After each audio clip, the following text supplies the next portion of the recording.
नमस्कार साथियों, मैं योगेश पाल आपका स्वागत करता हूं। दोस्तों, आज हम बात करेंगे हिंदी के एक टॉपिक के बारे में जिसको अनुस्वार कहते हैं। अनुस्वार क्या है और इसके बारे में हम काफ़ी अच्छे से जानेंगे।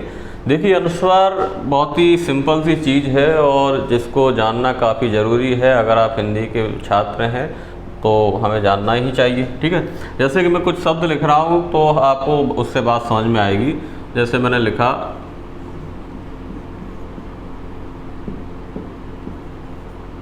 संबंध, जैसे मैंने लिखा चंदन, जैसे मैंने लिखा पंजाब, जैसे मैंने लिखा भिंड, जैसे मैंने लिखा भंडार, जैसे मैंने लिखा संदूक। ठीक है, तो ये मैंने कुछ शब्द लिखे हैं। अब इससे क्या समझ में आ रहा है? देखिए, अनुस्वार मैंने कहा, अनुस्वार क्या होता है? तो अनुस्वार हम क्या कहते हैं, ये जो बिंदी जो लगी है, ये जो बिंदी जो लगी है, इसी को ही हम क्या कहते हैं, अनुस्वार कहते हैं। ठीक है, अब ये जो अनुस्वार है ये हैं क्या? अनुस्वार को मैं आपको बता दूं, इनको ये व्यंजन होते हैं। क्या होते हैं? व्यंजन। देखिए, जैसे हमारी जो हिंदी की वर्णमाला है उसमें दो तरह के अक्षर पाए जाते हैं, वर्ण पाए जाते हैं। एक तो स्वर होता है और दूसरा होता है व्यंजन। ठीक है, स्वर वो वर्ण होते हैं जिनका उच्चारण करने में हमें किसी भी हमारी जो जीवा है या वायु है वो किसी भी चीज़ से टकराती नहीं, स्वतंत्र रूप से वो निकलती है, उच्चारण होती है।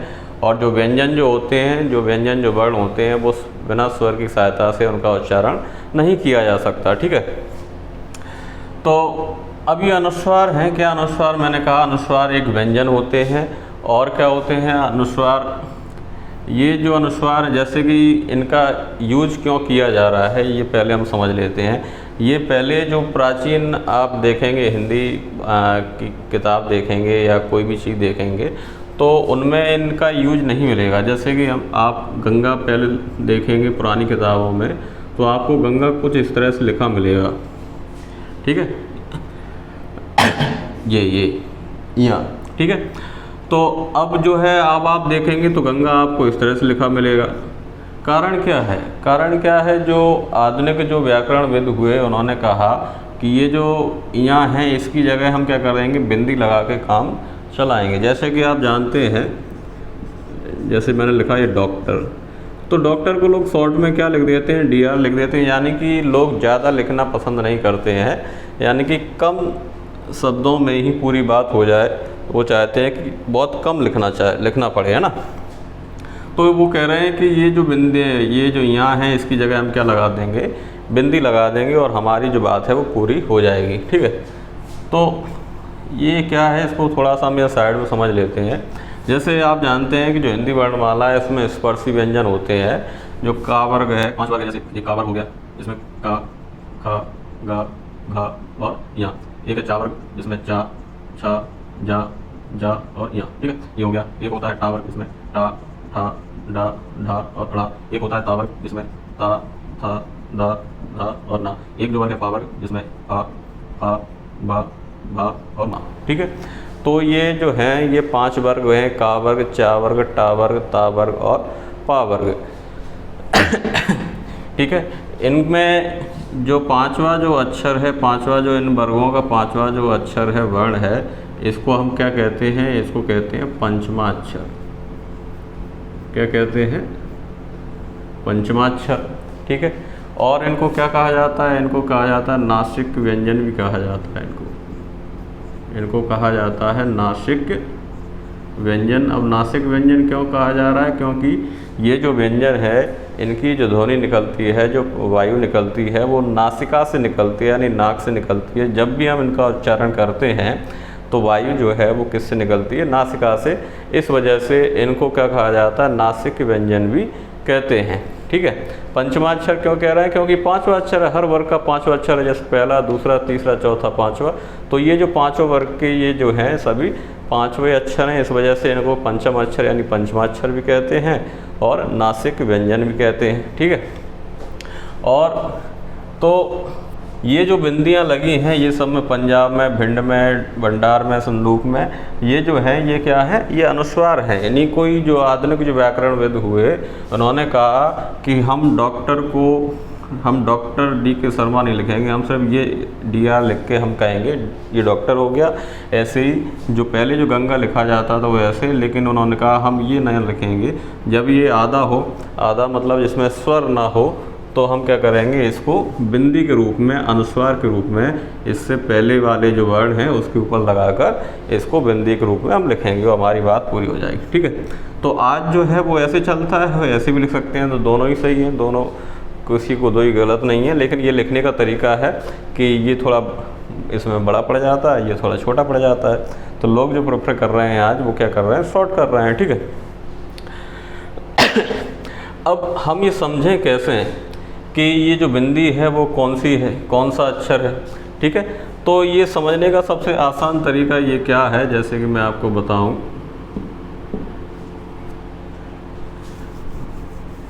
जैसे कि मैंने लिखा ये संबंध, हम ये कैसे पहचाने कि जो बिंदी है ये अनुस्वार जो है वो किस व्यंजन के स्थान पर, जगह पर आया है। ठीक है, तो इसको समझने का बड़ा ही आसान तरीका ये है कि जो बिंदी के बाद जो वर्ण आ रहा है, अक्षर आ रहा है, वो किस वर्ग में आ रहा है।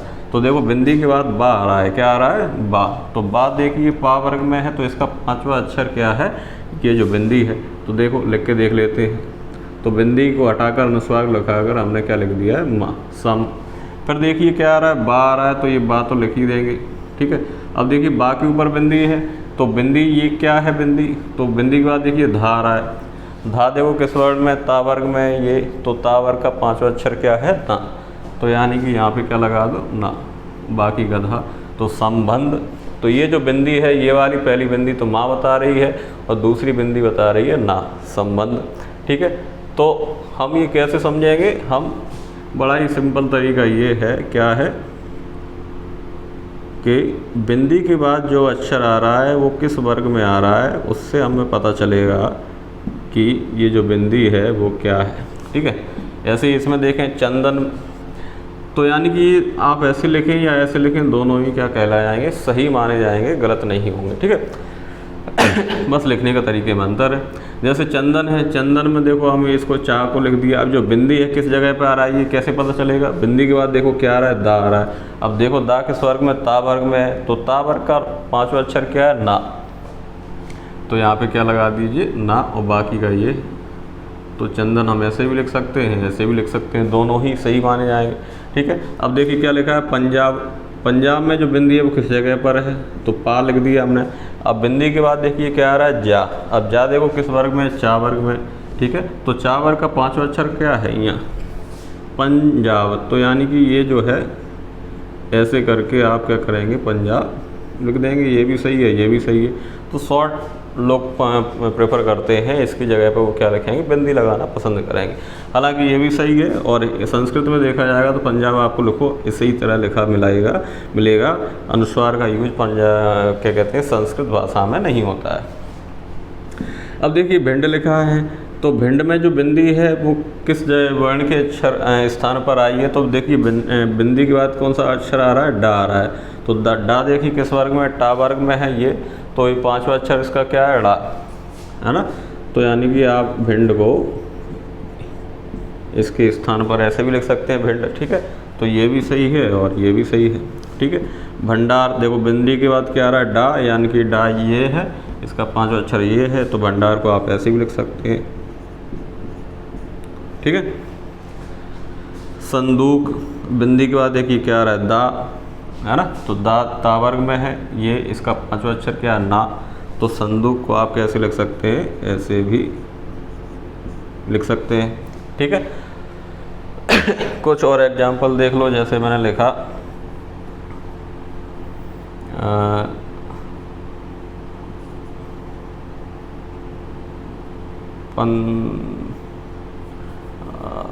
जैसे मैंने लिखा बम्बई, क्या लिखा, अब बम्बई ये जो बिंदी है वो क्या है, वैसे तो बोलने में माँ आ रहा है, लेकिन हम सिद्ध कैसे करें, साबित कैसे करें, तो देखो बिंदी के बाद देखिए क्या आ रहा है, बा, है ना, तो बा आ रहा है, पा वर्ग में, इसका 5वां अक्षर क्या है, माँ, तो यानी कि जो बिंदी जो है या जो अनुस्वार है ये किसकी जगह पर आई है, माँ की जगह पर आई है। तो बम्बई को आप कैसे भी लिख सकते हैं, ठीक है। जैसे ये लिखा मैंने शंकर, क्या लिखा, ठीक है। तो शंकर में जो बिंदी है वो किसकी जगह पर आई, देखो बिंदी के बाद देखिए क्या का आ रहा है ना, का पांचवा अक्षर क्या है यहाँ, तो कैसे लिख सकते हैं इसको आप, शंकर, ऐसे भी लिखा जाएगा, दोनों ही सही है, ठीक है। तो आई थिंक आपको ये समझ में आया होगा कि ये जो अनुस्वार है, ठीक है, ये जो बिंदी है इसको अनुस्वार कहा जाता है और ये मूलतः क्या है, एक व्यंजन है, ठीक है। कौन सा व्यंजन है, ये स्पर्श व्यंजन का पांचवा अक्षर है जिसको नासिक व्यंजन भी कहते हैं। नासिक क्यों कह रहे हैं, क्योंकि ये जो व्यंजन है इनकी जो ध्वनि है वो नासिका से निकलती है, प्राणवायु जो इनका उच्चारण करते हैं तो नाक से इसकी हवा निकलती है, ठीक है। इस वजह से ये नासिक व्यंजन भी कहलाते हैं। पंचमाक्षर क्यों कह रहे हैं, क्योंकि हर ये वर्ग का पांचवा अक्षर जो है पांचवा है, इस वजह से पंचमाक्षर कहा जाता है, ठीक है। अब देखिए एक जो वर्ड है जिसपे बहुत ही फेमस वर्ड है और जिसको अधिकांश लोग मोस्टली जो बचपन से ही लोग क्या कर रहे हैं, गलत लिखते आ रहे हैं, कुछ लोग सही भी लिख रहे हैं, ठीक है। तो जैसे कि आप समझें, जैसे मैंने लिखा गांधी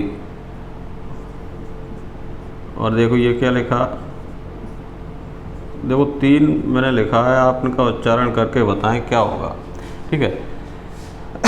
अगर इसको हम दूसरी तरह से लिखें, कैसे, जैसे मैंने कहा ये जो बिंदी है ये अनुस्वार है और ये किस जगह के पर आई है वो हम पता करेंगे। इस बिंदी के बाद कौन सा अक्षर आ रहा है, देखो धा आ रहा है, ठीक है, धा ता वर्ग में आता है ये रहा, तो इसका पांचवा अक्षर क्या है, ना। तो यानी बिंदी की जगह आप क्या लिख दो, ना। तो गांधी, इसका उच्चारण क्या होगा, गांधी, ये तो सही है, ठीक है। तो यानी कि गांधी जो है आप कैसे लिखेंगे, ऐसे लिखेंगे, लेकिन मोस्टली लोग जो हैं वो बुकों में भी आपको देखने को मिलेगा वो इस तरह से गांधी लिख देते हैं, ठीक है।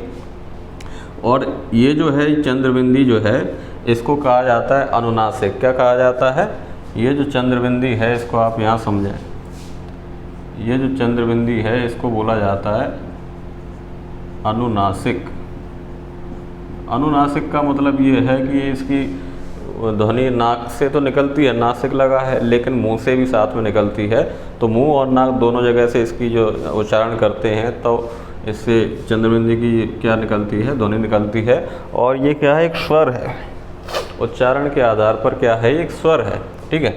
जैसे ये गांधी लिखा है और ये गाधी लिखा है, क्या लिखा है, इसका उच्चारण करेंगे तो ये लिखा है गाधी, ये गांधी और ये गांधी, ठीक है। इसको कैसे हम साबित करें, जैसे मैंने लिखा, ये क्या लिखा है, आधी, कोई चीज़ आधी है, ठीक है, और इसमें मैंने लगा दिया चंद्रबिंदी। अब इसको क्या पढ़ेंगे, आंधी, आंधी आ गई, क्या आ गई, आंधी, ठीक है। और अगर मैं इसमें सिर्फ बिंदी लगा दूं तो इसको क्या पढ़ेंगे, इसको पढ़ेंगे आंधी, है ना। और साबित करें कैसे, जैसे कि बिंदी की जगह ना लिख दो, यानी कि ये और ये एक ही बात है ना, क्योंकि ये जो ना है, ना की जगह पे ही तो बिंदी लगी है, अनुस्वार लगा है। उच्चारण करेंगे तो इसका क्या होगा, आंधी, आंधी, है ना, सेम होगा, लेकिन इसका उच्चारण क्या होगा, आंधी। ये तो सेम उसी तरह ये जो है ये भी इसका उच्चारण क्या होगा, सेम होगा। जैसे ये आंधी है वैसे ये गांधी है, लेकिन ये गांधी है, महात्मा गांधी होता है, ये भी गांधी है, ठीक है।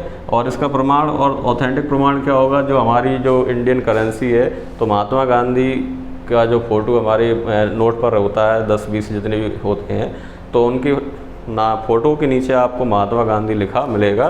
तो आप उसमें देखें कि महात्मा गांधी कैसे लिखा है ना। वैसे तो उच्चारण से समझ में आ ही जाएगा कि गांधी होता है, गांधी नहीं होता। जैसे ये आंधी है, आंधी नहीं होता है, आंधी होता है, ऐसे ये गांधी है, ठीक है, गांधी, ना कि गांधी। और जबकि महात्मा तो गांधी थी, है ना, गांधी, ठीक है। तो आई थिंक आपको ये समझ में आ गया होगा। अनुस्वार का हमने एक छोटा सा टॉपिक आपको बताने की कोशिश की है, ठीक है, कि अनुस्वार क्या है। अनुस्वार एक बिंदी है जो कि इस नासिक व्यंजन के स्थान पर आता है जब ये आधा हो, स्वर विहीन हो, ठीक है। शब्द को छोटा करने के लिए, नहीं तो आप ऐसे भी लिख सकते हैं, ऐसे भी लिख सकते हैं, है ना। इनको पहचानने का तरीका मैंने बताया है कि जो बिंदी है उसके बाद जो अक्षर आ रहा है वो किस वर्ग का है, इस वर्ग का है, वो उससे आप पता चलाएंगे कि वो कौन सा अक्षर है, ठीक है। और ये जो गांधी जो शब्द है ये सही होता है, और ये अगर लिखा मिल गया आपको तो ये गलत होता है, ये नहीं होता है, ठीक है। गांधी होता है, गांधी नहीं होता है, आंधी होता है, ठीक है। तो आई थिंक आपको समझ में आया होगा कि तो दोस्तों आपने ये पूरा वीडियो देखा, इसके लिए धन्यवाद, थैंक यू वेरी मच। आप चैनल को सब्सक्राइब जरूर करें और कमेंट बॉक्स में बताएं कि आपको कैसा लगा पूरा वीडियो आपने देखा, इसके लिए धन्यवाद, थैंक यू।